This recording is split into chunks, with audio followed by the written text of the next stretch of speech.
Dear Evan Hansen.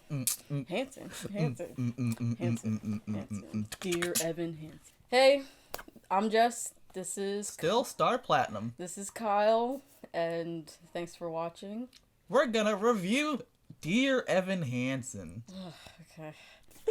We're just gonna say really quickly spoilers because we are gonna talk about like everything. Alright, why don't you summarize this for us? Dear Evan Hansen is a play about a really depressed, lonely boy who has a therapist, and he was tasked with writing a uplifting note to himself. Unfortunately, another depressed, disturbed, delinquent type character takes his note and he ends up killing himself with the note in his pocket. And everybody believes, since the note is written to Evan Hansen, that the note was written by the kid that killed himself. So everybody thinks they were best friends, and it's a story in which that lie compounds on itself.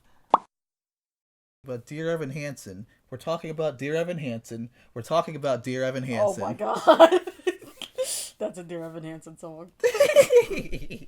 No, but I honestly, that's one of the reasons why I liked the musical was because of the music. I thought that was pretty well done. All the music had this like nice guitar, American white picket fence sounding type of music. I thought the music fit what the play setting was trying to say without actually saying it. They're really freaking powerful when they want to be, unless they're repeating and stuff like that. Repeat stuff.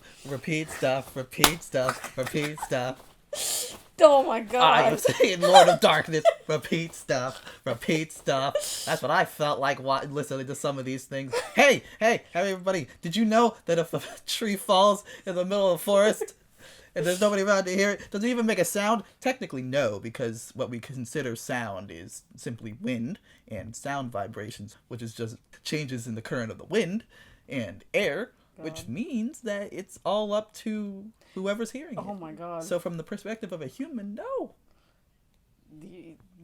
I feel like you started somewhere and you went in a complete opposite left turn direction the way you're going.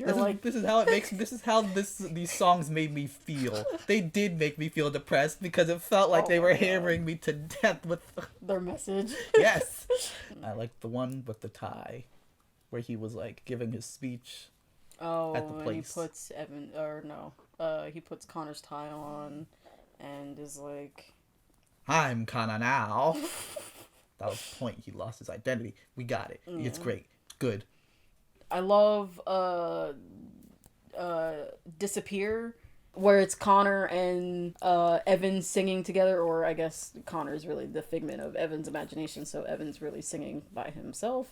Where they're saying literally no one should flicker out or have any doubt that it matters that they are here, which is like, listen to that. That's just really nice to hear. That's a really great song. Say it 5 more times. The actors are really good at acting. Yeah, they are actually.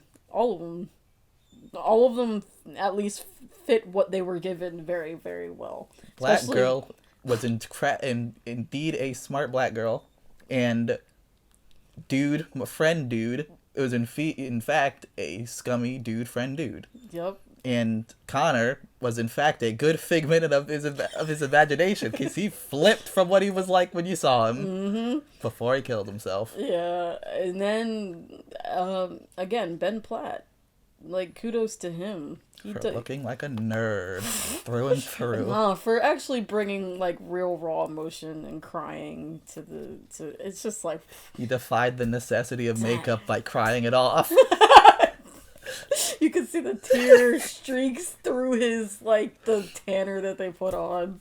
That's amazing. They used a lot of showing and not telling to show that Evan was sort of morphing into kind of Connor's persona, like, just through costume and through just visuals and stuff like that, which is really cool. Like, at first he wore blue, all the time. He wore blue, and obviously blue is the color of, like, sadness and depression and all that kind of stuff. And then he literally donned his tie. And then he literally donned his costume. In doing so, he even cast off the Connor cast, which was the exemplification of his connection to Connor, which he became Connor. So it's kind of like, it's they don't even say it, but you see it, and that's really cool. Guess what I like sometimes? Because Kyle is always right. He's never wrong, and he likes nothing. Oh, the sets. Okay.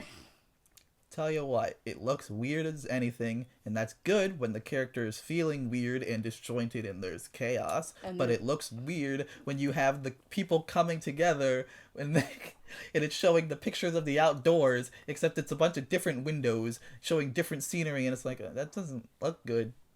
I don't like it. I'm gonna have to disagree. God. Because, like, if you look at how it's set up, like, you have these, I'm gonna guess, screens. You have this setup, and, like, the images can move from screen to screen. And it's like, you can have just a picture of blue sky with a little bit of trees, and you get it that this is, we're in the house, but there's a window. Or you can be at the apple orchard and have just a couple of trees and have the color of the sky in the background, and you can get it. You know that we're there. Or when the social media viral hit is happening, and you see all the pictures and you see all the numbers going up and down, and with that chaos that you're talking about, yeah, I think they use their set really well. And then you have the little just pieces of furniture on stage, and like all that minimalist, you get where we are. That's like the point. You get where we are, and it feels isolated. That's good. Yeah, that was good. Cool. I thought that was really good. So essentially, when it comes to characters, there's a difference between like a bad character and a character that you don't like. A bad character is either a character that doesn't progress or doesn't fit within the story's theming. It just stays stagnant. And there's nothing to them. It's just, they're just a stereotype or one note. But a character that you don't like can be good. And they in themselves can be a good character because they were written correctly. Your main character should always start and end in different places. And I feel like Evan didn't. He stayed stagnant, and that's not good for a main character. He didn't really learn any lessons. But at the same time, I don't have a problem with stagnant characters as long as they serve a good purpose within the theme of the story. On that note, what was the message or theme of the story? Now, I can't ever know what the intent of the creators were, because we'll never be in their mind. And they probably won't be able to fully explain what their intent is, because that's kind of how artists usually work, and they usually create art to express themselves in the first place. Yeah. But if I were to interpret it through my obviously biased lens, because I'm a human, I'd say that the story boils down to less about depression and more about one's identity. And I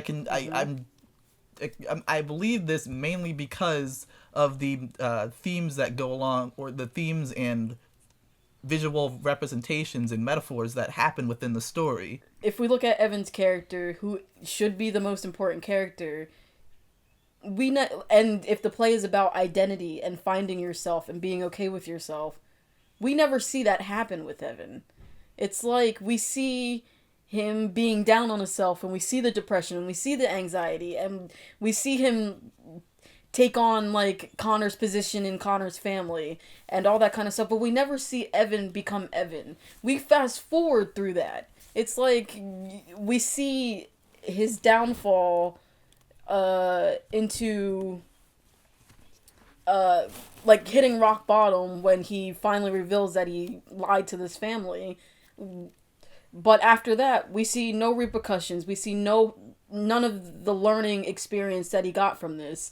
And from that learning experience, it would have helped in finding himself and trying to come to terms with being himself. And two things to note, it doesn't have to be like a oh, what I learned today in school. That's number one. That doesn't have to be the lesson. A character can learn worse things and end up worse. That's true. It's just that We he s- doesn't. And number two, why this makes him a bad character, in our opinion, is not because if the argument is that it's identity, that would be fine if they focused on that, but they obviously didn't as much as they should have. Because And because they added the depression aspect, and if it's about depression, it's rushed.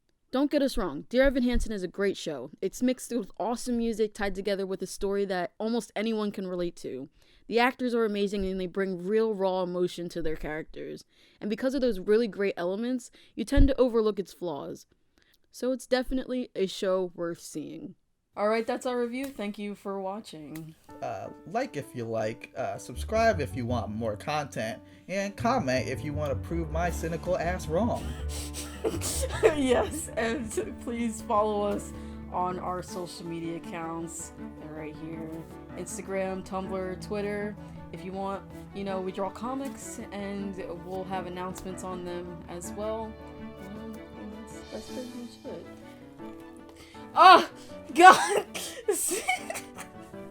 And now we're done. See you in a couple. I can't see anything. I can see nothing blind. either. I'm blind.